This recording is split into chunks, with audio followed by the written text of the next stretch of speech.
Kei te māharahara etahi te ao mātauranga, kei kore e hānea te wairua o roto i ngā akomanga i ngā kura o te motu i te wā e ako ana ngā tauira i te hītori o tēnei whenua. Hei tā te māma o tētahi tauira Māori, i pātai te kaiako ki aia i muatonu i te katoa o ngā tauira, menara e tika ana kia whakahokia ngā whenua i uraupatūngia i te Māori ki te Māori. I kawea tēnei take e te o Kiwa McLean ki mui te aroaro o te rōpū toranga pū Māori i te rānei, aneira ngā whakautu. Ko te pāti Māori ngā kaikōkiri tuatahi te kaupapa kia ākona ngā hītoria ake o tēnei whenua. Me pūmau tātou ki ngā kōrero tukui hoa tātou mātua tīpuna kia tauiwi, tau e mataku. Me te hae pohokere rū ana te ina mata o te pāti Māori kua whakamanatia ki roto ki te marautanga kura o Aotearoa. No te mea heipū tēnei kaupapa i roto i a mātawa te pāti Māori i te wā i a te ururoa ma. Nō reira kei te mihiatura ki a te ururoa kia Marama Fox. Nā rātau i kaha nei ki te werawatu ki te kāwanatanga i te rātaima i a Nāhinara kia tutuki pai ai tēnei tuahuatanga. Haunga te harakoa o etahi, mō tētahi māmā Māori kua tipute ani pā i te wheako i pā ki tōna tamaiti.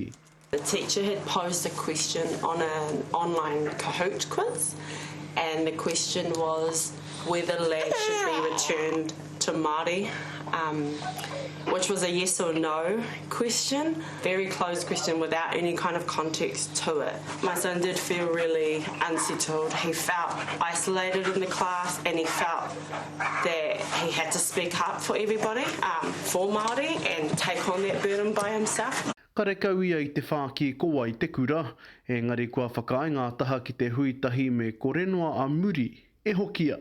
When you fail to acknowledge bias and privilege in a loaded question as such, without offering any contextual understanding, it creates a completely unsafe environment for the few Māori, my son included in that class. Ko ia pū te take kua waihangatia e te kāhui kaiako hītori te pautarawa hou, e haumaru ai te tuku ki te reanga whakatipu.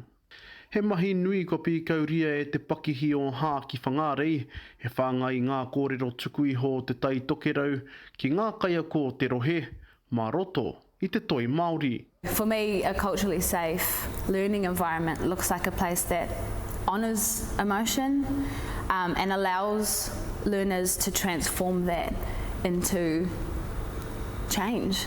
Mātua rā te aronga o te pāti Māori ngā tau kitua, kia ko ai a Māori me Pākeha i te mana nui o te tiriti o Waitangi. Anei tō, anei ngā kōrero e pānaki o koutou tīpuna. Mā koutou anu hoki koutou e whakatika i runga i wera tua huatanga. E hara mā Māori koutou e whakatika. Ngani mā koutou e whakatika. I te hitori tika i utaina ki runga i amata. Ka mutuputa ana te whakahaua te manatū mā tauranga e mea ana, e whakawhanake ana rātau i etahi rauemi āwhina i te toiora o te tangata, ka tīmata ana te whakaako i te marau hou, hei te wāhanga tuatoru o te tau. Te o Kiwa McLean, te karere.